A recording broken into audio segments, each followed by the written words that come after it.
mga Marines, no? Pera o kahon, parang gano'n ano, pera o kahon. Ang offer ay 8 million. Naging 10 million. Naging 20 million. Kahon. Pagdating 25 million. Pera na, pera na. Tragis talaga. Yung apat ang nagbago, wala ng kaso, tapos no na 25 million, yun yung balita nila, no? Yun yung kwento. Totoo man o hindi natin alam, sila nakakaalam. Basta ang punto, ang kwento, apat yung nag-recant sa 18. Nakakulong ngayong weekend yung 10 kasi nga hindi pinroseso yung naproseso yung kanilang anong tawag dito, bail. So hindi nakapagpiyansa kaya kulong sila over the weekend. Yan ang mga tatalakayin natin yung development na yan. Pera o kahon? Ang unang tawad, 8 yun. Kahon! 10 million! Kahon pa rin! Binila ka ng pera. 20 million! Isang maleta na maliit. Nagde-deliver kayo dati niyan. Di nakita ninyo yung ano. Sige, okay lang ikuha ninyo. Hindi na makikita eh. Baka 25 million kahon. Hindi, pera na. Isang maleta. Yan. Anong takeaway doon? Hindi pare-pares ang tao. Iba-ibang konsiderasyon. Hindi natin alam kung ano yung pinagdadaanan ng bawat isa sa kanila. Ng tao. Isipin nyo na lang, kayo yung senator nga eh. Isa nagpakulong. Si Estrada, no? Okay lang makulong siya. Yung dalawa, pera na. Pero, kwarta o kahon nga eh. So, yun yung nakaloko tong Pilipinas. So, it will all depend on the character, upbringing, breeding ng tao, bawat tao, no? Kayo tumapat doon. Hindi natin alam kung nandun na kayo, meron nga dyan, ibang official, 1 billion eh. 1 billion. Kahon. Sumama ka na sa taong bayan. Kahon. Kumampi ka na sa amin. Kahon. Mag-withdrawal ka na. Kahon. Yun yung chismis yung iba. Ewan ko sino man yun. Kaya na mag-connect, kaya na mag-isip ko sino yun. 1B. Yung isa nga, 5B eh. 5B. Nagre-reklamo pa eh. Putang ina. 5 billion lang ang binigay. Putsa, no? Samantalang yung mga congressman eh. Ang offer sa inyo ay 250 million. Pera na. Impeach na. Kaya lahat eh, may kanya-kanyang presyo. Yung mga vlogger nga eh, yung iba nga dyan, 40 mil lang eh, 50 eh, 100,000 eh. Kahon, pera na. Yung iba nga, monthly na bayad na 50 mil o 100,000. Yung namatay eh, magkano? 2.5 million yung pinag-aawayan nila. So, anong ang malaki dito yung key takeaway, no? Sige, bumaliktad yung apat. Meron pang ilan na tira, 14 na tapos may 12 pa nga, di natin alam niligawan, no? So, ano ibig sabihin? Ang narrative nila, no? Ang narrative, gusto ko sabihin, yung una, ang narrative nila, sinungaling. Kinasuhan sila, yung mga Marines, kinasuhan ng cyber libel. Ibig sabihin, pagka kinakasuhan ka ng cyber libel nung offended party na pinaratangan mo kuno na tumatanggap ng maleta, nag-deliver sa kanila, sila yung nag-deliver eh. Knock knock, hello, delivery service. Ano yun? Maleta sir. May maleta. Ito ngayon, ang ano na yan, cyber libel. Okay. So, yun yung sinundan ng mga vlogger at mga mga troll at saka mga nagsasalita, yung mga para sa gobyerno, na puta na, magkakaso sila ng cyber libel, etc. Sinungaling tong puta ng 18 na to. Armed Forces nga dinenay tong mga to. Isinuka ang Marines, sinuka ng sariling organisasyon. Kaya, no? Puta ragis to. Nakakaya yung Armed Forces. Hindi yung mga Marines, no? Ako, ano ko yung mga Marines na yan mga idol ko yan, ha? Mga idol. Yung mga may prinsipyo. Pero yung namera na, hindi ko na idol yan. Wag nyo na sabihin Brave 18, Brave 14 na lang. Tapos baka mabawasan. So, ang mahalaga na dapat ilagay nyo sa isipan ninyo, mga kababayan, na bakit binibili? Bakit binibili? Bakit may nag-o-offer ng pera? Yun yung hindi na pag-uusapan. Yun yung hindi iniisip. Ang una iniisip, bumaliktad na, sinungaling, ganyan na mera na, etc. Wala ng prinsipyo. Pero ang isipin nyo, bakit may offer na una 8 milyon, naging 10 milyon, 15, 20, ngayon 25. Kumana na, pumayag na. Kung kayo may pamilya at may ano kayo, nape-pressure kayo, baka may sakit dyan sa pamilya nila, etc. At saka wala silang nakitang suporta sa taong bayan. Kulang ang suporta. Pinahamak pa sila ng mga handler nila. Napahamak sila. Ngayon hinahunting sila. Ngayon tatago sila. Delikado, 50-50 pa buhay. Mag-iisip ka demonyo. Doon magaling ang demonyo.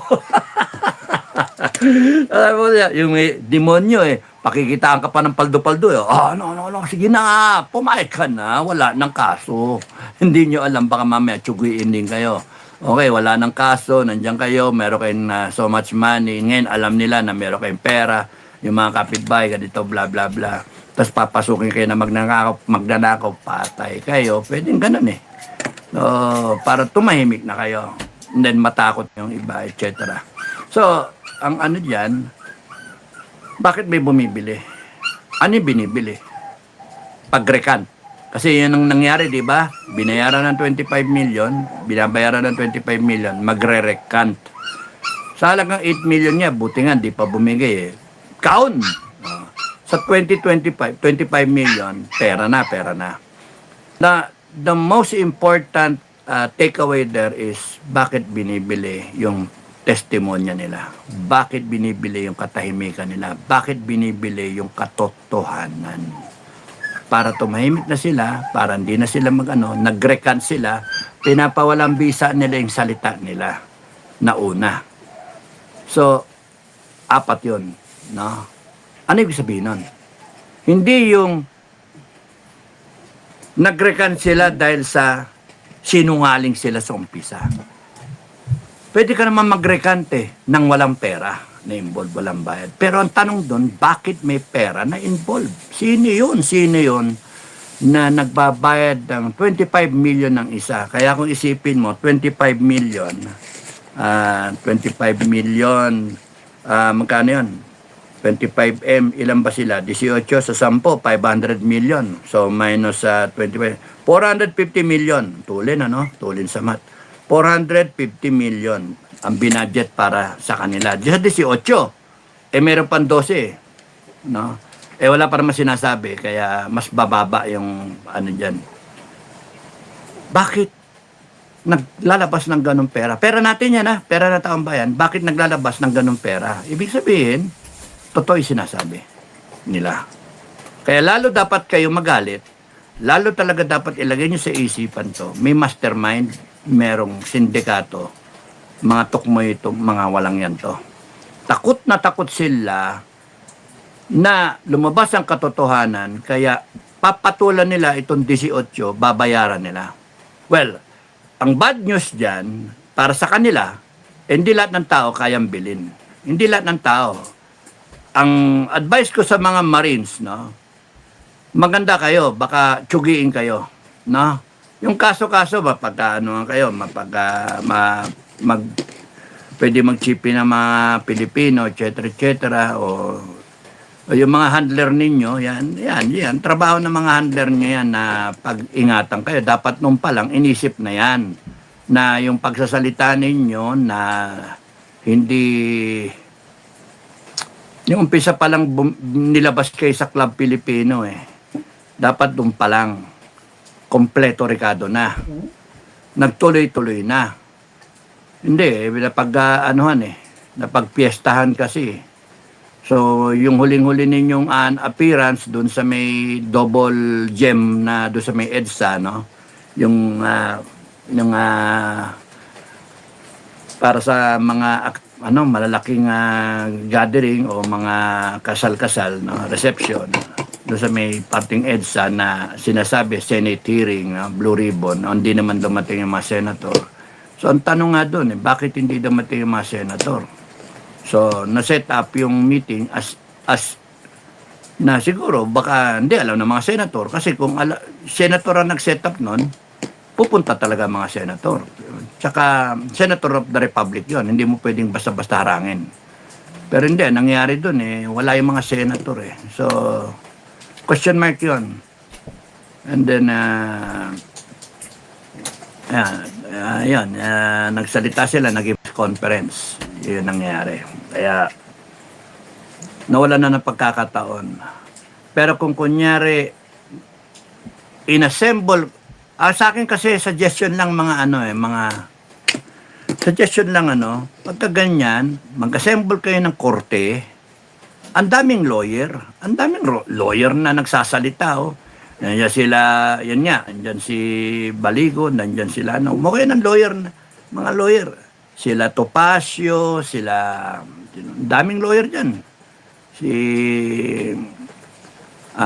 General Garcia, tapos sila Respecio, sila Trixie, maraming lawyer. Ikarambola ninyo, create kunyari kung 5 lang o siyam, odd number, o kaya 15, parang Supreme Court, na lawyer ng taong bayan, create a People's Court. Yun, People's Court kayo ng People's Court nadidinig ko, People's Court, pero United People's Initiative, and then you are the one saying na magkaroon ng People's Court, gawin nyo na. Nag-create kayo ng korte talaga ng taong bayan. Anong masama do? Wala namang masama ron And then, dinigin natin ng taong bayan lahat ng That's how to do it. Hindi yung ibabarandal mo yung 18, tapos nun ngayon, nasaan yung suporta. Kaya nga, nagbanggel hindi Kaya nga, nung hirap magsalita kasi yung ang moving forward nandyan napuntahan yung 4, ibig sabihin napupuntahan yung iba so dapat doon na pre-empt yun 18 liligawan yan, babayaran, ipa-pressure, idadanggel, wala kang kaso, etc. Tatakutin yung pamilya mo, etc. Dapat nung palang alam na yung sasabihin nila ma-implicate yung kriminal ma-implicate yung magnanakaw. So dapat nung palang tuloy-tuloy na, parang manok ba? Yung sasabungan, di ba? Yung manok, pak. Kikig ba? Pak. Pagka nakatama, nahawakan mo ng ganyan yung leeg ng kalaban mo, liyamado, dehado. Yung manok pumapalong ganyan, tatama yung tari. Di tapos. Nung unang labas sa kasi, dun sa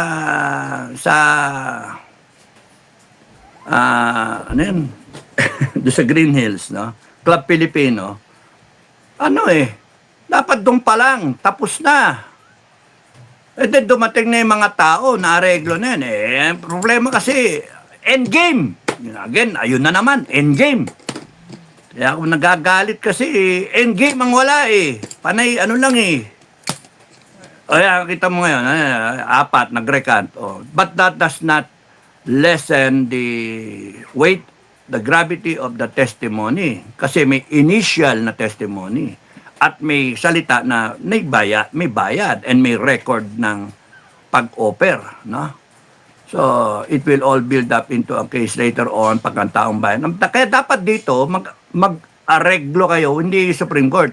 Korte ng taong bayan. Upuan and then, isang venue and then, boom, kuna na, labas. Labas lahat. At protektahan ng taong bayan. Gusto natin matigil yung testimonya. Lahat. Picture, lahat ng ebidensya ilabas. And then tuloy-tuloy na. O, pananagutin natin eh. Hindi yung ganito. Kayo'y tinatakot, kayo'y nagtatago. Anak ng toko, ayan. Ano ba yan? O, ngayon yung apat, nag-recant. O, yung iba, magre-recant. O, anong ginawa kay Gutesa? Given nga si Gutesa, o. O, yung iba, ginulpe. O, nagtago. O, paano na? Alam naman ninyong kriminal yung may utak dito. Kriminal yung kalaban. Demonyo yung kalaban. Tapos nun, tartatuhin nyo ng patas na labanan. Hindi pwede. Para naman kayong mga ano eh. Dapat dito, unahan. Gulatan. Ewan ko. Magagaling. Bobo ko. Bobo ako. Yun yung punto. Bobo ako. Hindi ko alam yung ginagawa ko. Kayo magagaling. O ngayon, paano yung tao? Nagtatago. Sila yung delikadong buhay. O nasaan dito yung mga leader? Saan dito yung mga magagaling na maingay? Gusto nyo magsalita yung mga to, magtestimonya, yan yung may hawak ng ebidensya, tapos nun, tatakutin yun. Paano sila? Bahala sila sa buhay nila. Tapos nagtatawag si Atty. Balikod, nandun daw sila, etc. etc.